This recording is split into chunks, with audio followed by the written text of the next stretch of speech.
ہم کیوں مسلمان ہیں، ہم کیوں کلمہ پڑھتے ہیں؟ بہت سارے لوگ دنیا میں مذہب کو نہیں مانتے اور بڑی عیش و عشرت کی زندگی گزارتے ہیں۔ لوگ مجھ سے پوچھتے ہیں کہ اسلام میں یہ کیوں ہے، یہ کیوں ہے، یہ کیوں ہے، یہ پابندیاں کیوں ہیں؟ تو میں ان سے کہتا ہوں کہ بھائی مذہب کو چھوڑ دو تو پھر کوئی پابندی نہیں۔ ابھی کچھ ہفتے پہلے میں نے ایک بیان کیا تھا، بیان میں میں نے یہ بات کہی تھی کہ اگر آپ کے پاس بہت زیادہ پیسے نہیں ہیں اضافی تو آپ گھر خرید لیں ذاتی، لیکن اگر فالتو پیسہ نہیں ہے آپ کے پاس تو کھانے پینے میں پہننے میں لگا دیں، ذاتی گھر بنانے کی کوشش مت کریں، کیونکہ دیواروں سے دل لگانا، مکانوں سے دل لگانا یہ مسلمان کا شیوا نہیں ہے۔ رسول اللہ صلی اللہ علیہ وسلم نے ارشاد فرمایا، یقول العبد مالی مالی، بندہ کہتا ہے میرا مال میرا مال، فرمایا تیرا وہ ہے جو پہن کے پرانا کر دیا اور کھا کے ختم، جو استعمال میں آ گیا۔ باقی جو رہائش کی ضرورت ہے وہ کرائے کے گھر سے پوری ہو جاتی ہے بہت کم انویسٹمنٹ میں۔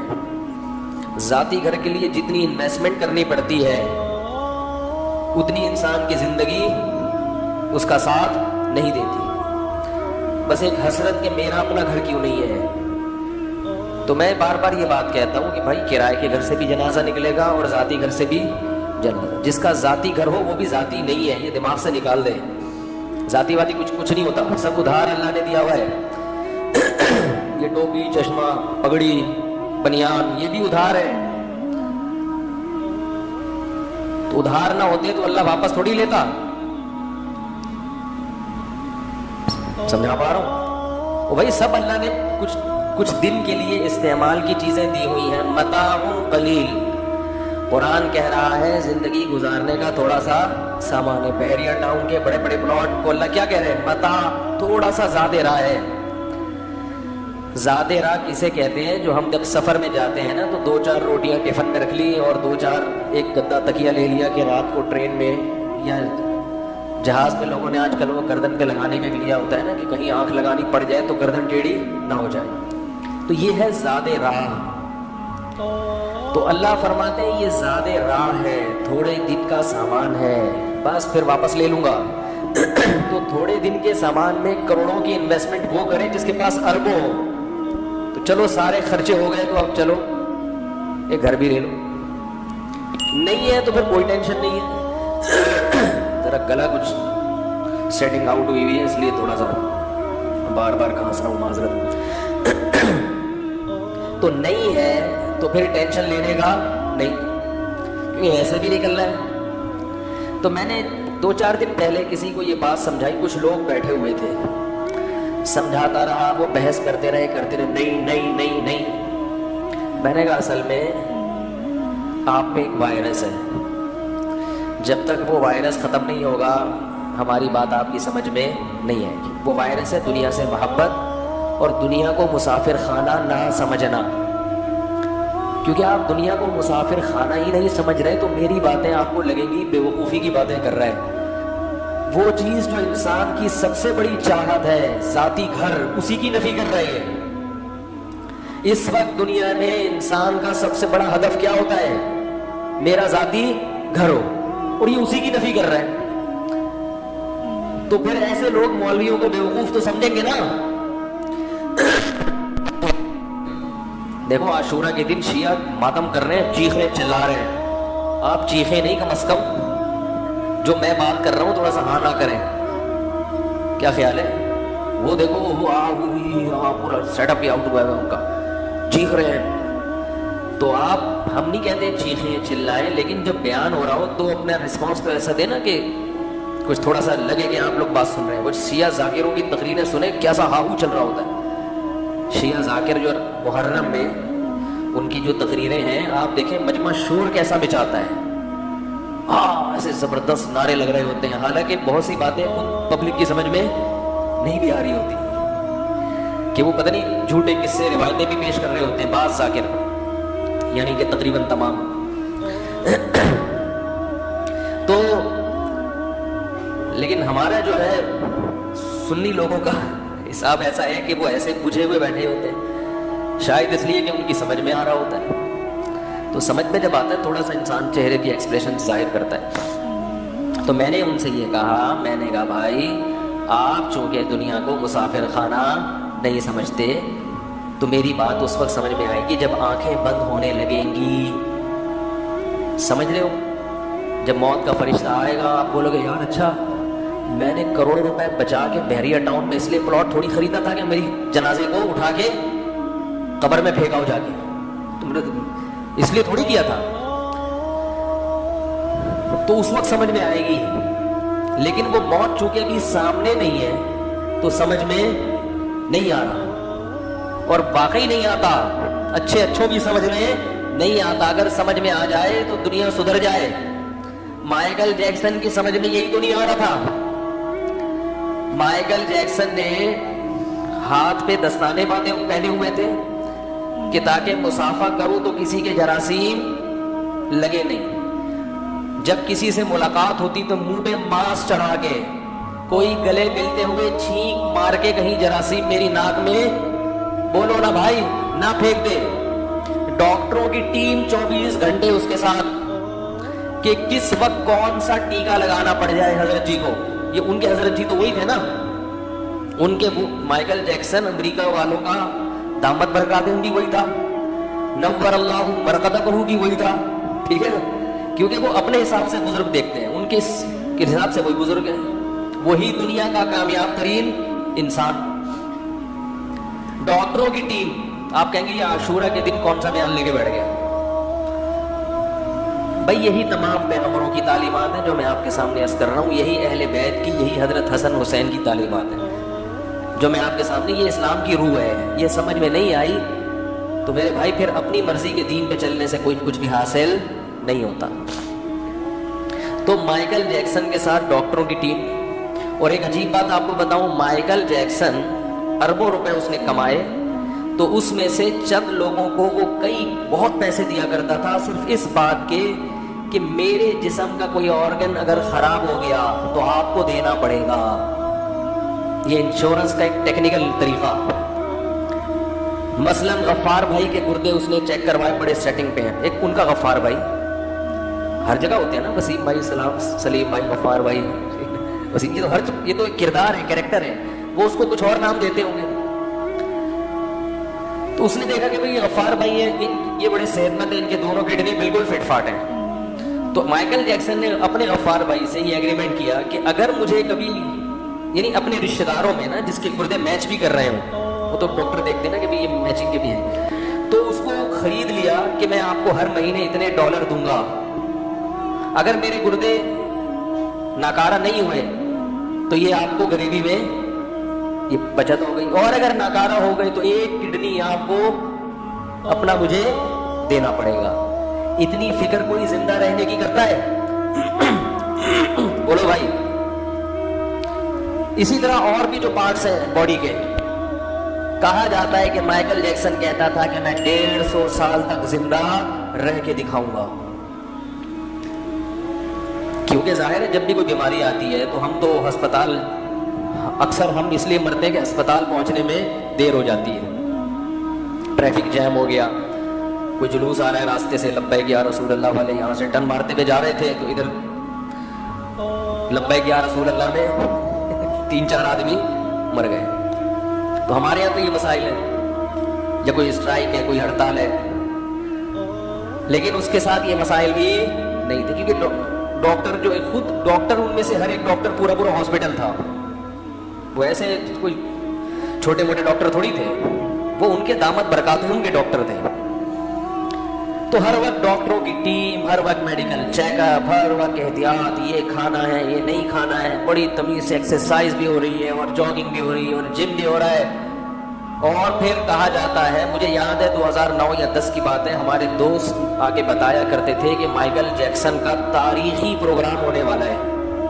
اتنا بڑا پروگرام امریکہ میں ہونے والا ہے کہ اس سے پہلے کبھی اتنے ٹکٹ فروخت نہیں ہوئے. کروڑوں اربوں روپے کا بزنس ہونے والا ہے. دوست احباب بتاتے تھے کہ اتنا اتنا بڑا پروگرام مائیکل جیکسن کا ہونے والا ہے کہ آج سے پہلے اتنا اور ہٹو بچوں ہونے والا ہے. کیا ہونے والا ہے؟ ایسا ڈانس کرے گا کہ ہٹو بچوں ہو جائے گا. اور اس کی ریہرسل ہو رہی ہے بہت دنوں سے. تو جو دوست ہمیں بتاتے تھے نا کہ بھئی ایسا ہونے والا ہے، ہونے سے چند دن پہلے انہوں نے آگے بتایا کہ مائیکل جیکسن رات کو سوئے، صبح پولیس سے بھی نہیں اٹھے. ایسا سوئے ہیں، ایسا سوئے کہ امریکہ کی پولیس بھی ان کو نہیں اٹھا سکتی. کتنی بھی گہری نیند میں ہو یا کیسا بھی ہو، پولیس آتی ہے تو اچھے اچھوں کو اٹھنا پڑتا ہے.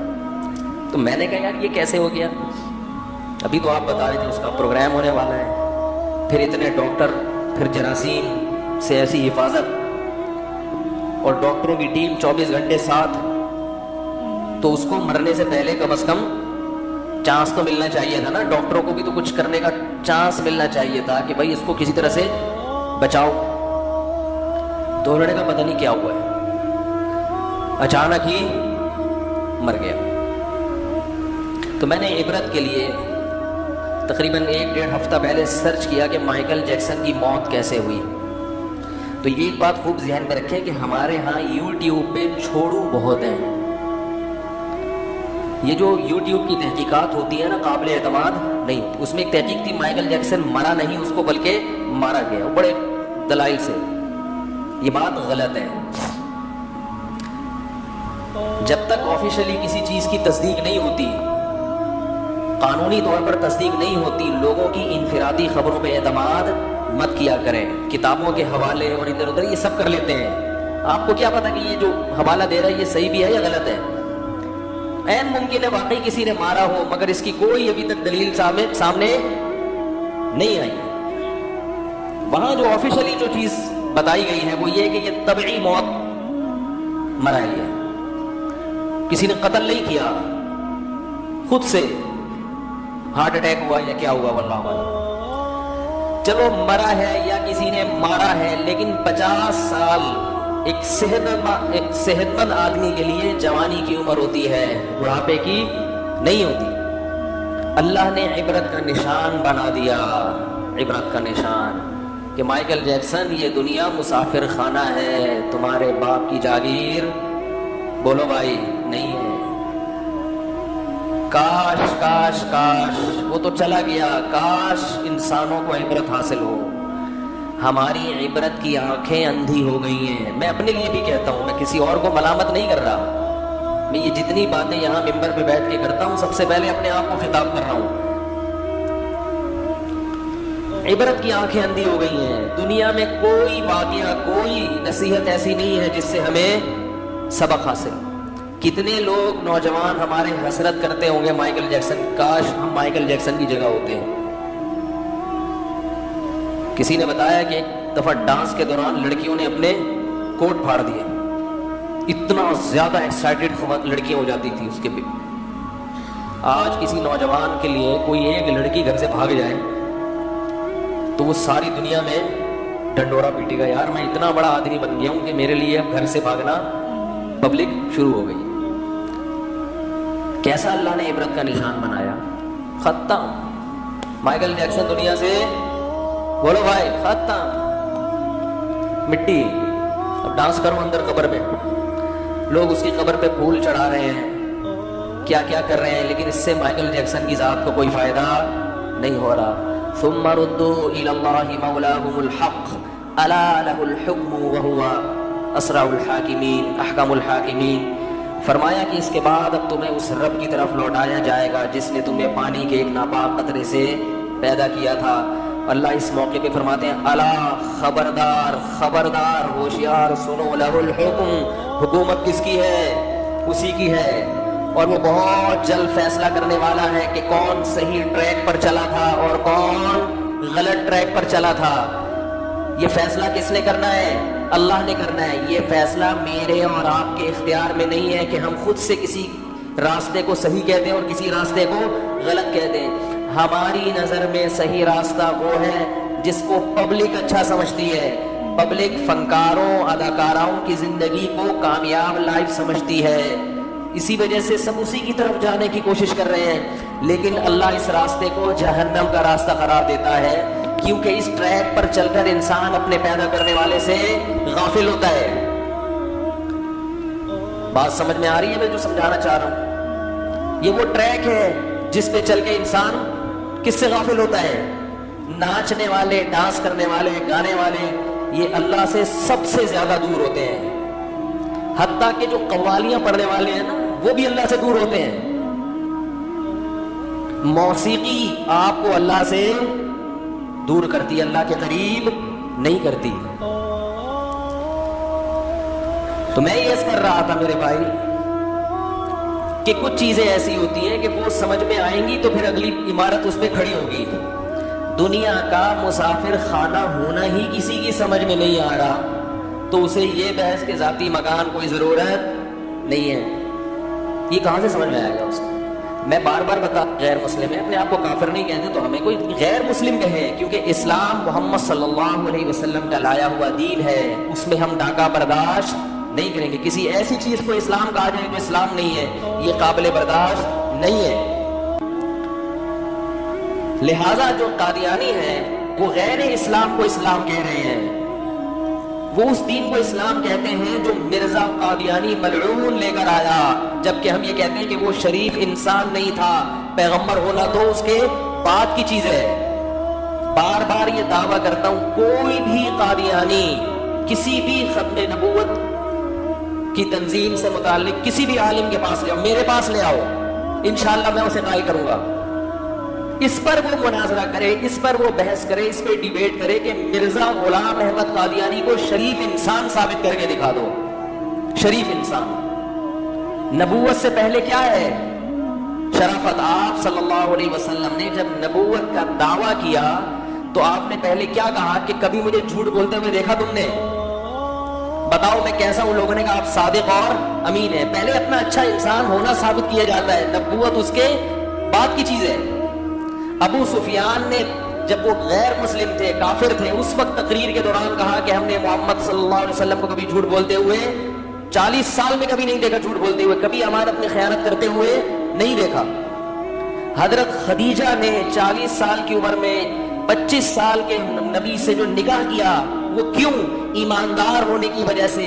حضرت خدیجہ کے پاس پیسہ تھا مگر اس پیسے کو کاروبار میں لگانے کے لیے کوئی ایماندار انسان نہیں مل رہا، جیسے کہ انویسٹر کو کوئی ایماندار انسان چاہیے ہوتا ہے، تو اس نے حضرت خدیجہ رضی اللہ تعالی عنہ نے کس کی سلیکشن کی ہے؟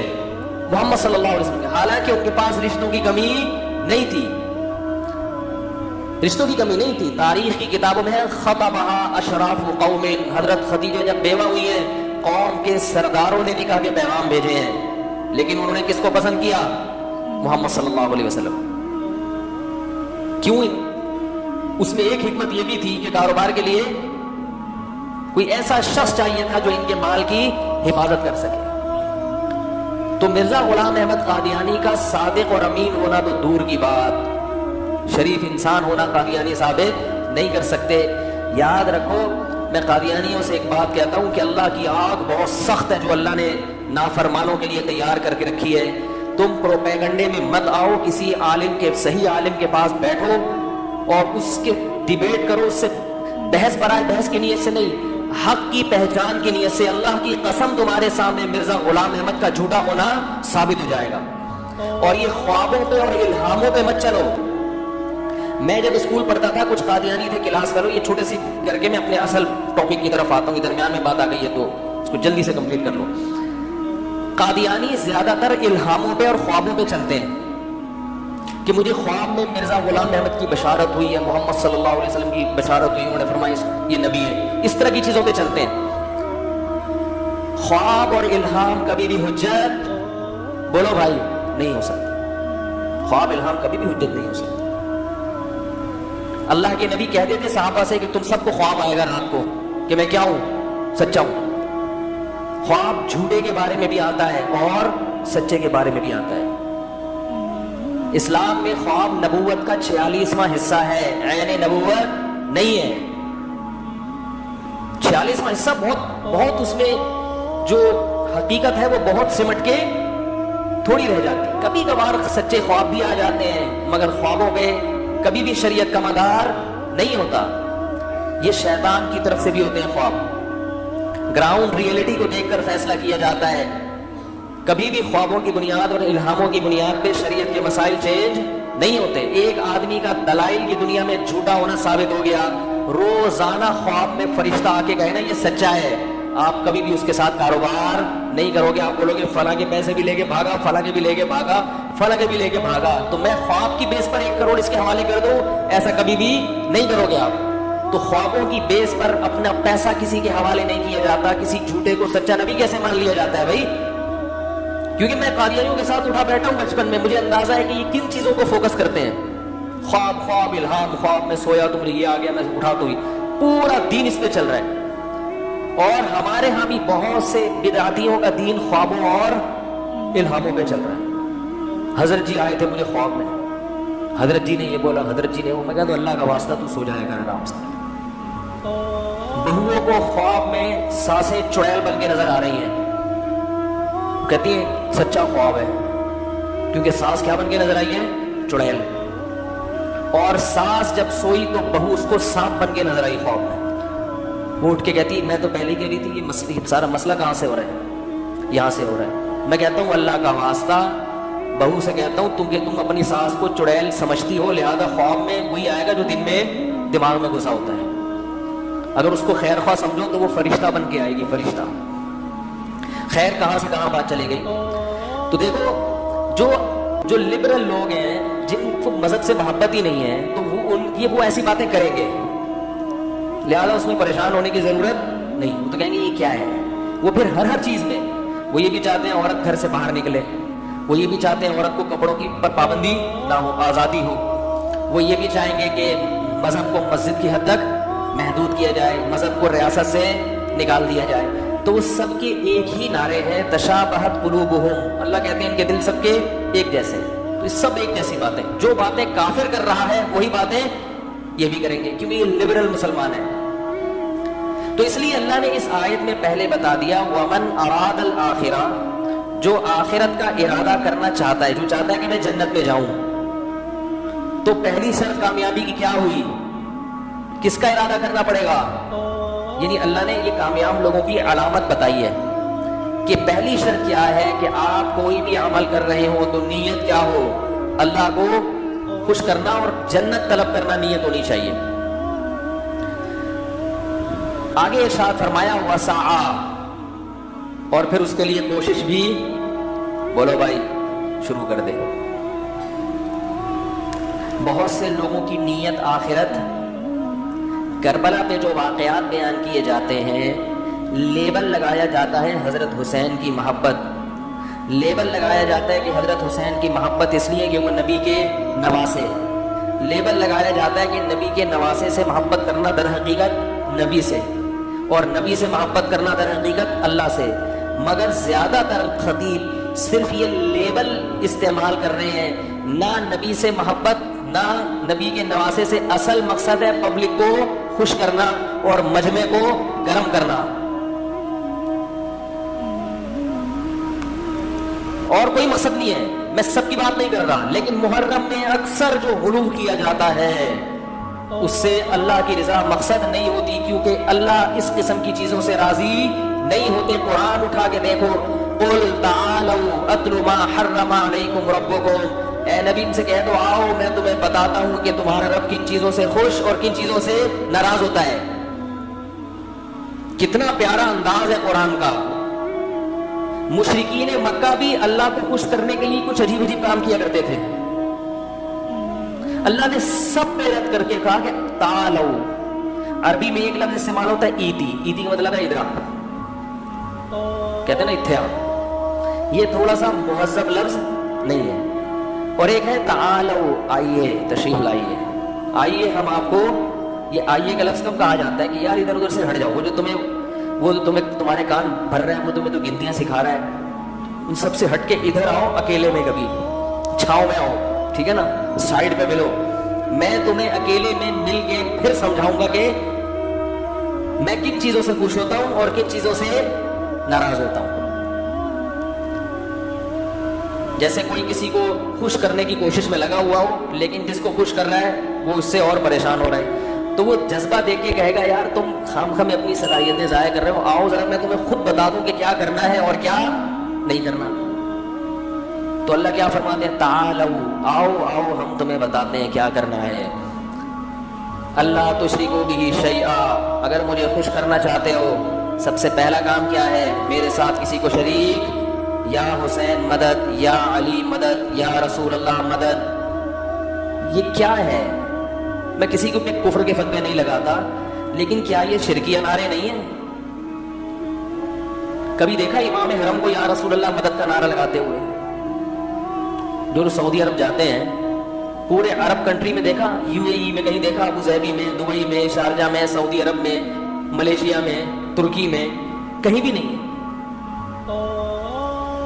تو یہ کون سا اسلام ہے جس میں آپ اللہ کو بھی پکار رہے ہیں اور اللہ کے ساتھ ساتھ دوسروں کو بھی؟ قرآن کے ذکر اللہ وحدہ اشمئزت قلوب الذین لا یؤمنون بالآخرہ وَإِذَا ذُكِرَ الَّذِينَ مِن دُونِهِ إِذَا هُمْ يَسْتَبْشِرُونَ۔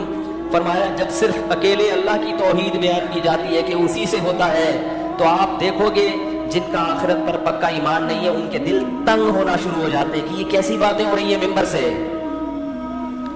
یہ مفتی کو کیا ہو گیا، یہ کیا کہہ رہا ہے کہ صرف اللہ، یہ اللہ کہہ رہے ہیں اشمئزت، دل تنگ ہوتے ہیں۔ وَإِذَا ذُكِرَ الَّذِينَ مِن دُونِهِ، فرمایا جب اللہ کے علاوہ دوسروں کا تذکرہ شروع ہو جاتا ہے، اِذَا هُمْ يَسْتَبْشِرُونَ، ان کی بانچھیں کھل جاتی ہیں۔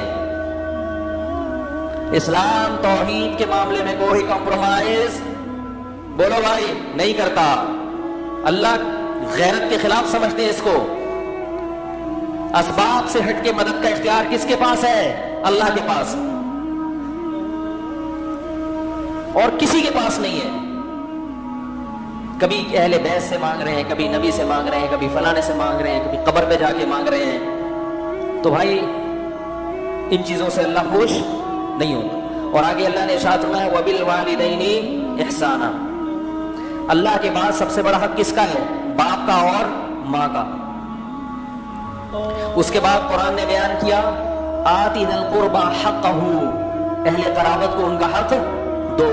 جو لبرل لوگ ہیں نا، جو دین سے دور ہیں، میں عجیب بات آپ کو بتاؤں، وہ قرآن کے اور اسلام کے اس نظریے سے، بلکہ فطرت کے اس نظریے سے اتنا ہی دور ہے۔ آپ جاؤ گوروں میں، سب سے دور کس سے ہیں؟ اللہ سے، حالانکہ قرآن سب سے پہلے کس کو بیان کرتا ہے؟ بولو نا، اللہ۔ جو لبرل لوگ ہیں نا، وہ اللہ کے علاوہ ہر ایک کی سنتے ہیں۔ کہہ رہے نا عاطف میاں کو بحال کرو، ان سے کبھی آپ بیٹھ کے بات کرو تو اللہ کے علاوہ ہر ایک کی بات یہ غور سے سنیں۔ ان کو بتاؤ عمران خان کا یہ بیان ہے، منف الرحمان نے یہ کہا، نواز شریف نے یہ کہا، اچھا اس پہ تبصرہ ہوگا اللہ کا یہ حکم ہے، یہ کیا ہوتا ہے بھائی؟ یہ کیا باتیں کر رہا ہوں؟ اللہ کا حکم، یہ کہاں سے مولوی کہاں سے آ گیا درمیان میں؟ بھائی مولوی نہیں کہہ رہا، قرآن نہیں، قرآن کیا ہوتا ہے بھائی؟ نبی نے فرمایا چھوڑو یار یہ مسجد کی باتیں ہیں، مدرسے کی باتیں ہیں، اس قسم کی باتیں ہمارے سامنے نہیں کیا، کوئی مذہب کی باتیں اس کو وہاں سائڈ پہ رکھو۔ یہ ہوتا ہے کہ نہیں ہوتا؟ آپ اس کو بتائیں گورنمنٹ کا یہ قانون ہے، سنے گا، اقوام متحدہ کا یہ قانون ہے، سنے گا، اللہ کا قانون ہے، نہیں سنے گا۔ قرآن نے ان لوگوں کی کیفیت بھی بیان کی ہے، فلا صدق ولا صلى ولكن كذب وتولى ثم ذهب الى اهله يتمطى اولى لك فاولى ثم اولى لك فاولى۔ فرمایا جب اس کی موت کا وقت آئے گا میں ایسے کہوں گا کہ نہ تو نے میری آیات کو غور سے سنا، نہ ان کی تصدیق کی۔ تیرے سامنے جب میری آیات اور میرے احکام بیان کیے جاتے تھے، منہ پھیر کر تکبر کے ساتھ اپنے گھر کی طرف چلا جاتا تھا۔ اولا، اللہ فرماتے تباہ ہو جائے تو، لکا فاولا، پھر ہم کہتے ہیں برباد ہو جائے تو، ثم پھر ہم کہتے ہیں اولا تو تباہ ہو جائے، ثم اولا لکا فاولا، پھر ہم کہتے ہیں تو تباہ ہو جائے۔ ایحسب الانسان ان یترک سدی، تو نے کیا یہ گمان کر رکھا تھا کہ میں نے تجھے پانی کے قطرے سے پیدا کیا؟ پیدا جب کیا تو ماں کی چھاتیوں میں دودھ کے چشمے جاری کر دیے، ایک تجھے خیر خواہ باپ دیا، ایک ماں دی، ماحول دیا، پھر آسمان سے تیرے لیے بارشیں برسائیں، اور پھر تیرے لیے زمین کو پھاڑ کر نباتات پیدا کیے، اور پھر تجھے طرح طرح کے میوے کھانے کو دیے، جب تو بلوغت کی دہلیز پہ قدم رکھتا ہے تیرے لیے ایک زوجہ پیدا کر دی, عورت پیدا کی جس سے تو سکون حاصل کرتا ہے. جعل لکم من بنی من ازواجکم بنین وحفدا, پھر اس سے تجھے اولاد دی تیرے بڑھاپے میں کام آئے. تو یہ ساری خدمتیں جو میں کر رہا تھا, ایحسب الانسان ان یترک سدی, تو یہ سمجھتا تھا کہ تجھ سے کوئی سوال نہیں ہوگا, تجھے ایسے ہی بیکار پیدا کیا میں نے. تو نائٹ کلب میں جا کے ڈانس کر, تو لڑکیوں کے ساتھ دوستیاں لگا, تو شراب پی, تو صبح شام علماء کو مولویوں کو گالیاں دے, تو صبح شام قرآن کی مخالفت کرے, تجھ سے کوئی پوچھنے والا نہیں ہے. یہ کتنی بڑی حماقت اور کتنی بڑی بیوقوفی ہے جس میں یہ لبرل طبقہ مبتلا ہے کہ جس نے پیدا کیا اس کا کوئی حق نہیں ہے. وہ نہیں ہم سے پوچھے گا کہ کیا صحیح ہے اور کیا غلط ہے. فرمایا یحسب الانسان ان یترک سدی الم یکن نطفۃ من منی یمنی, فرمایا بتا تو پانی کا ایک قطرہ غلیظ قطرہ نہیں تھا جس میں آنکھ ناک کان دل دماغ جگر بنا کے میں نے تجھے انسان بنایا. یہ گورنمنٹ نے یہ کام کیے ہیں, گورنمنٹ کی سن رہا ہے, پی ڈی آئی کی سن رہا ہے, جے یو آئی کی سن رہا ہے, نواز شریف کی سن رہا ہے, ہر ایک کی سن رہا ہے. نہیں سن رہا تو کس کی؟ اللہ. اس کو کہتے ہیں اس کو محدود کر دو, مذہب کو محدود کر دو. کہاں تک؟ مسجدوں تک. اگر اسلام مسجدوں میں محدود ہونے کے لیے آیا تھا تو اسلام میں اور ہندو مذہب میں پھر کوئی فرق نہیں ہے. یہ اللہ کا دین ہے, اللہ کا دین, یہ اللہ کا دین ہے, ہر انسان پہ لاگو ہوگا, ہر انسان پہ. اور اسلام آیا ہی دنیا میں حکومت کرنے کے لیے ہے, کیونکہ الاسلام یعلو ولا یعلی علیہ. اللہ نے قانون بیان کیا کہ اسلام اونچا, اسلام پر کوئی غالب بولو بھائی نہیں آئے گا. انڈیا پاکستان کو جو 2 ٹکڑوں میں تقسیم کیا گیا اس کی بیس یہ تھی کہ ہم اسلام حکومت میں چاہتے ہیں. نجی زندگی میں تو امریکہ میں بھی اسلام ہے میرے بھائی. امریکہ میں کوئی آپ کو مسلمان بننے سے بولو, برطانیہ میں کوئی آپ کو تبلیغ میں یا حج کرنے سے نہیں روکتا. پاکستان بننے کا مقصد تھا اسلام چاہیے, قانون اسلام ہونا چاہیے, اسلام کے خلاف کسی کو چلنے کی اجازت نہیں ہونی چاہیے. اور اقلیتوں کو وہ حقوق دیے جائیں گے جو کس نے دیے ہیں؟ اسلام نے دیے ہیں. ایک عرصے سے مسلسل یہ بحث ہو رہی ہے ٹیلی ویژن پہ, اخبار کہ اسلام کو ریاست سے نکالو. اسلام ریاست میں رہنے کے لیے آیا ہے, ریاست سے نکلنے کے لیے بولو بھائی نہیں آیا. یہ لوگ یہ پاکستان کے حامی ہیں, ویسے بڑے فنڈر بنتے ہیں کہ ہم قانون کی بات کرتے ہیں, ہم قانون کی بات کرتے ہیں.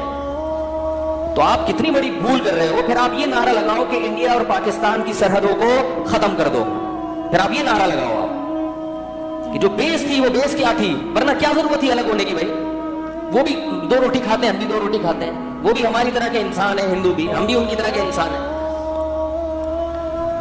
تو اللہ نے قرآن میں فرمایا ومن اراد الآخرہ, جو آخرت کے لیے کوشش ارادہ کرے گا, نیت صحیح کرے. دوسری کامیابی کی علامت وسعی, اور پھر اس کی کوشش بھی کرے. بیٹھے بیٹھے کچھ بھی حاصل نہیں ہوتا, قوالیوں سے جنت میں داخلہ نہیں ہوتا. اس شرط ایمان مصطفیٰ سے والہانہ پیار ہے. شاعر نے کہا ہے کہ مصطفیٰ صلی اللہ علیہ وسلم سے جب تک والہانہ پیار نہیں ہوگا آپ کا ایمان مقبول نہیں ہوگا. لیکن آگے بڑی پتے کی بات کی, پیار لیکن پیر بھی ہے, پیر ہی دشوار ہے. محبت نام ہے کس کا؟ بولو بھائی اتباع کا. اہل بیت سے محبت اہل بیت کی اتباع کا نام ہے. اہل بیت کبھی مرثیے, جو اہل بیت کربلا میں شہید ہوئے, تو جو اہل بیت کربلا میں موجود نہیں تھے وہ ان کی شہادتوں پہ انہوں نے ماتم بولو بھائی نہیں کیا. یہ کس کو خوش کر رہے ہو بھائی؟ تو وسعی, قرآن کہتا ہے کوشش بھی کی, کوشش کی اس نے. اور آگے بڑے عجیب الفاظ ہیں, وسعی لہا سعیہا, آخرت والی کوشش کی. کیا مطلب؟ آپ جنت میں جانے کی کوشش تو کر رہے ہیں مگر اخپل طریقے سے. پشتو میں کیا کہتے ہیں بولو بھائی؟ اخپل طریقے سے. تو جتنی مرضی کوشش کر لو وہ معتبر, بولنے میں کوئی ٹیکس نہیں ہے, وہ کوشش معتبر نہیں ہے. جتنی مرضی کر لو.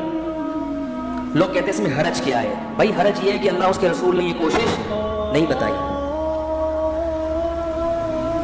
یہ جو آج کل محرم اور ربیع الاول میں کوششیں ہو رہی ہیں، یہ اللہ اس کے رسول کی بتائی ہوئی کوششیں نہیں ہیں، یہ اپنی بنائی ہوئی کوششیں ہیں۔ ہر کوشش کے لیے قرآن و سنت سے ثبوت چاہیے۔ اگر اللہ اس کے رسول نے نہیں بتایا، کتنا ہی مزین لیبل لگا کے اس پر کرو، اللہ کی نظر میں وہ کیا ہے؟ مردود۔ صحیح حدیث، من احدث فی امرنا ھذا ما لیس منہ فہو رد وفی روایت فہو مردود۔ جس نے ہمارے دین میں کوئی ایسا طریقہ نکالا جس پر ہمارا عمل نہیں تھا تو وہ کیا ہے؟ مردود۔ لوگ کہتے ہیں اس میں حرج کیا ہے؟ وہ کچھ دن پہلے وہ نماز جنازہ حضرت مولانا تعلیم صاحب اللہ ان کی برکت دے، انہوں نے کہیں جنازے کے بعد دعا مانگ لی، کہیں کون سی کلثوم نواز جو ہے ان کا جنازہ پڑھایا، اللہ ان کی مغفرت فرمائے، کلثوم نواز کی، مولانا تعلیم صاحب تو زندہ ہے نہیں، تو وہ لوگ میرے گلے پڑ گئے۔ لوگ کس کے گلے پڑ گئے؟